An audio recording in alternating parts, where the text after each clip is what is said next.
45 silencios resuenan en mi canción, estrellas que no se apagan. Hola, bienvenidos a Cuarto de Hora. En estos 15 minutos vamos a hablar del atentado contra la AMIA. Pasaron 28 años de aquella mañana infausta en la ciudad de Buenos Aires. Y como cada 18 de julio sonaron las sirenas a las 9:53 y puntualmente, como cada año desde aquel día, hubo un reclamo de justicia, un reclamo sin respuesta por los 85 muertos, los más de 300 heridos en el peor atentado terrorista que ha sufrido la Argentina. Una realidad que duele, tanto como la voladura de la Embajada de Israel 2 años antes, el 17 de marzo de 1992, con sus 22 muertos, 242 heridos, pero sobre todo duele la impunidad y sobre todo duele la falta de respuesta, sobre todo duele la incertidumbre sobre aquello que pasó y que sigue siendo una herida abierta. Daniel Pomeranz era entonces empleado administrativo de la AMIA. Estaba en el segundo piso. Hoy es el director ejecutivo de la AMIA. Y te quiero preguntar a Daniel cómo se sobrelleva o cómo ha sobrellevado en estos 28 años el trauma de haber estado allí, de haber sido atendido en el hospital de clínicas y, por supuesto, de haber seguido acontecimientos que en realidad nos llevan a ese cono de sombras que se llama justicia en Argentina, al menos en este caso. Daniel, ¿cómo estás? Hola Jorge, gracias por la invitación. Te formulo la pregunta, ¿cómo sobrellevaste estas casi 3 décadas desde el atentado? Bueno, en mi caso es un caso quizá peculiar. El atentado a la AMIA, como vos bien indicabas, dejó 85 personas asesinadas, más de 300 heridos. Y digo peculiar porque en mi caso estaba trabajando dentro del edificio, desarrollaba tareas dentro del edificio y luego continué trabajando en la institución luego de que sucedió el atentado. Aquellas tareas que yo realizaba en aquel momento, bueno, con el correr del tiempo fueron cambiando, pero si uno mira para atrás, si yo miro para atrás mi vida, mi historia y trato de encontrar esos momentos, esos hitos, ¿no?, que a uno lo marcan. Por supuesto que el atentado fue un momento bisagra, un momento muy, muy particular. Entonces, yo seguí trabajando en AMIA, asumí diferentes responsabilidades, asumí la dirección ejecutiva hace unos 20 años atrás.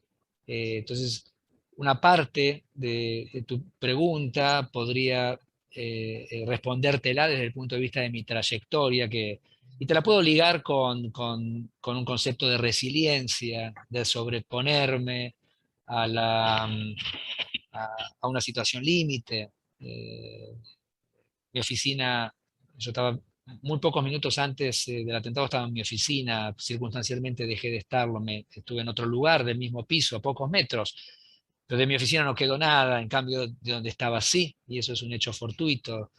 Entonces hay una dimensión personal también, y la dimensión personal tiene que ver con, bueno, con las cosas que a uno le pasan y cómo uno resignifica su vida, lo que ha sucedido, lo que quiere, toma otra, tal vez tomé otra dimensión sobre qué quería para adelante en lo que me quedaba de la vida a partir de ese momento, ¿no? Entonces hay como dos dimensiones, para resumirlo, si se quiere, la que tiene que ver con mi persona, con mis intereses, con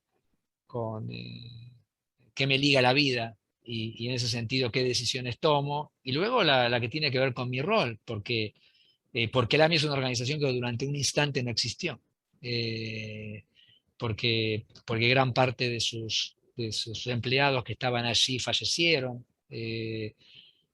porque dejó mucho temor y un trauma muy profundo en aquellos que continuaron, porque su sede se desplomó en ese atentado y dejó de existir y porque fue necesario reconstituir su actividad y repensar su misión. Entonces es una respuesta compleja frente a tu pregunta, porque tiene como múltiples dimensiones. Cada uno de nosotros, aquellos que estuvimos ahí, que fuimos testigos del horror, fue encontrando esa respuesta personal, ¿no? Y en mi caso, mi elección tuvo que ver con seguir la tarea, seguir en AMIA, como una respuesta que racionalmente terminé de entenderla quizás bastante tiempo después, pero que tiene que ver con que lo que sucedió y ese horror no iba a doblegar, ¿no? Que había que sobreponerse a eso, que eso tiene que ver con mis orígenes, que tiene que ver con mis fuentes, con mis valores, con mi condición judía, la resiliencia, la memoria. El pueblo judío es un pueblo que hace de la memoria un ejercicio permanente, ¿no? Hay un ciclo, hay un calendario judío que nos invita a la memoria. En fin, estas son como retazos, ¿no? De opiniones que quizá completan de alguna manera una respuesta. ¿Qué crees que se atacó? ¿Se atacó un edificio? ¿Se atacó a la gente o se atacó un símbolo? Se atacó a la Argentina. Esto fue un ataque a la Argentina. Es decir, 85 personas, decíamos más de 300 heridos, el grueso de ellos ciudadanos argentinos. Había de otras nacionalidades, fallecieron ciudadanos bolivianos, chilenos, polacos.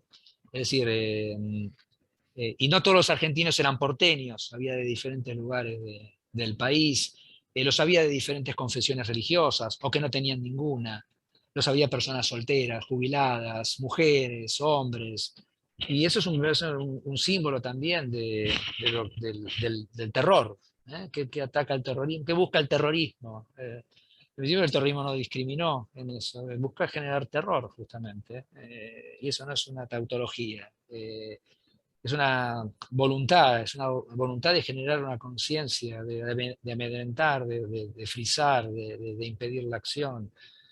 Por supuesto que se atentó a la Argentina entonces, pero también se atentó a la comunidad judía. El Blanco fue un lugar emblemático, una organización central como es la AMIA, dentro del conjunto de organizaciones que la comunidad judía tiene en la ciudad de Buenos Aires y en todo el país. Y buscó la destrucción, la destrucción de lo que podemos decir la condición humana.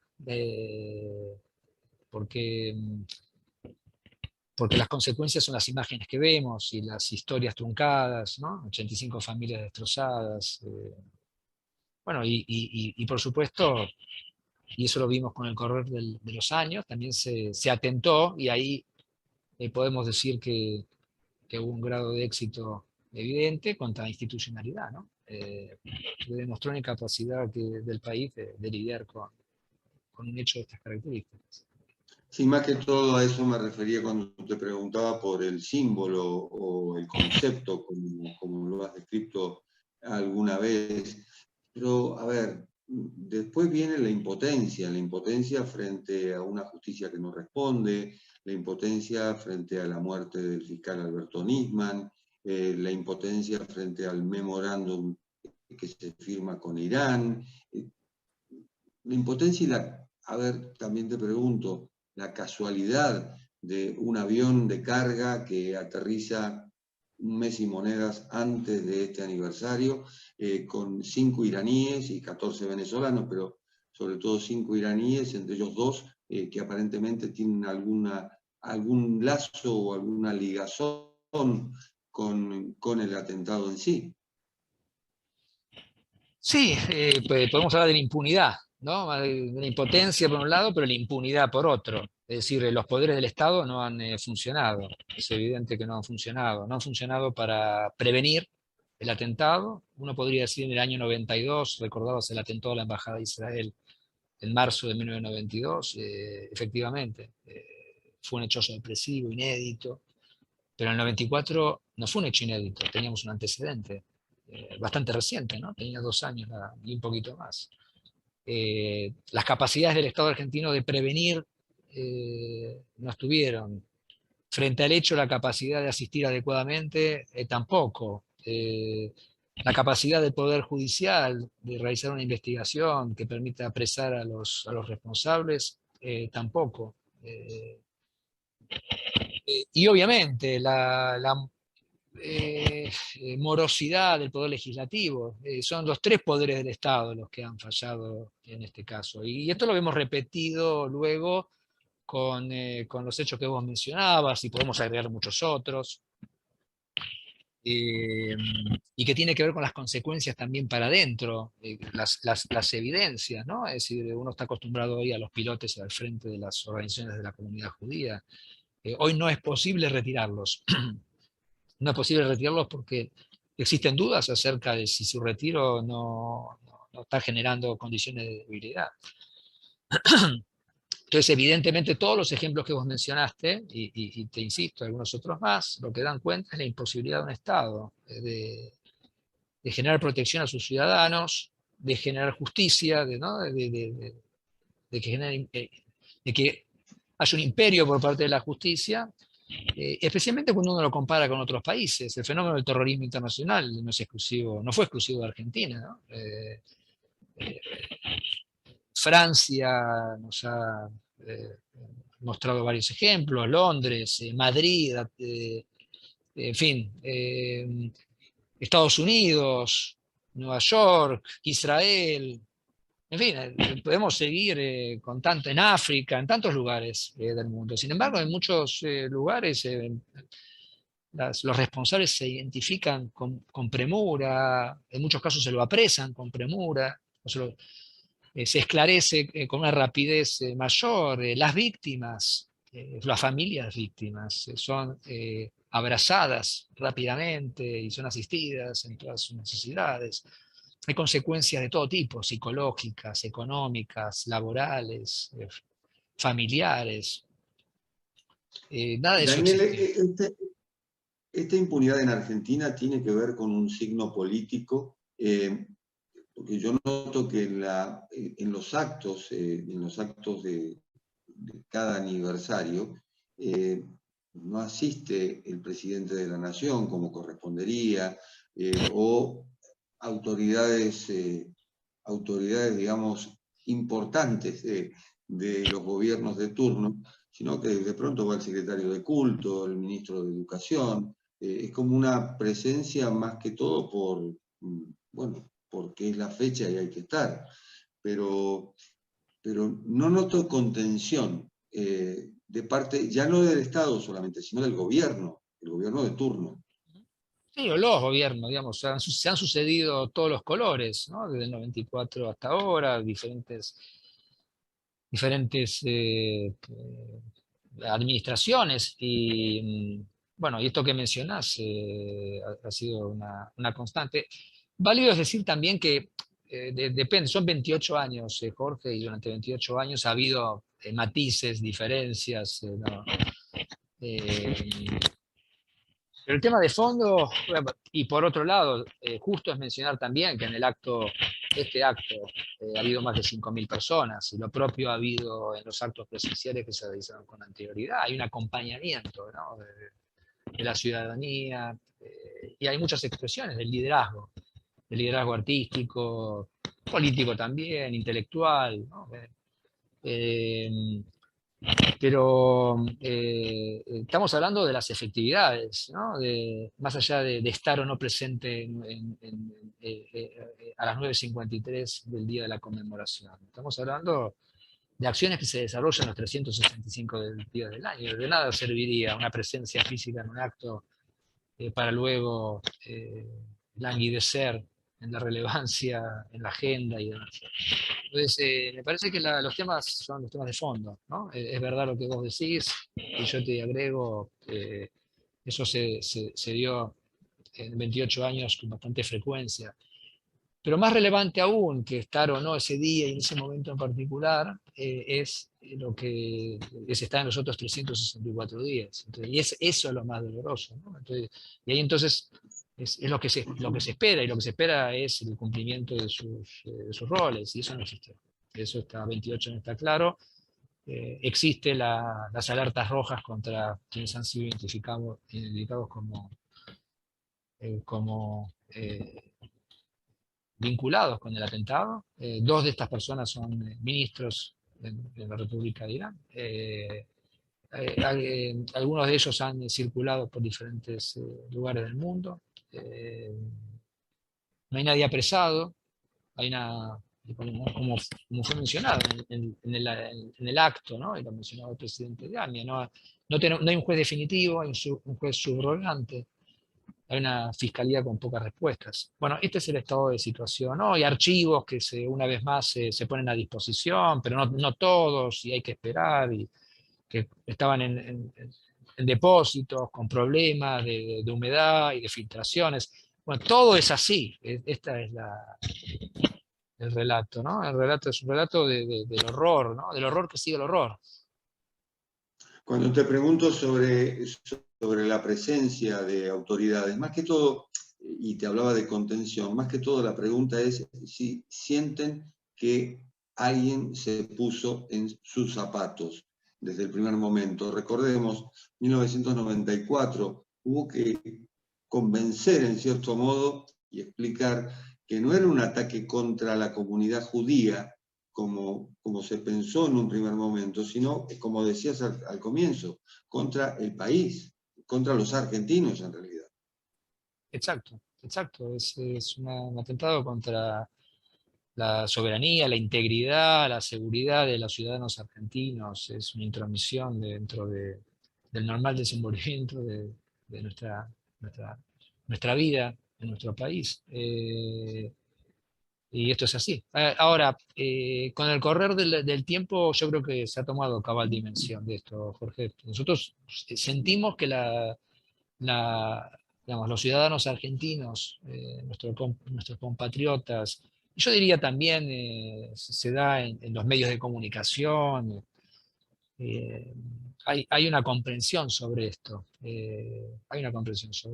Injusto sería ser... ¿Cómo sigue la vida? La vida sigue.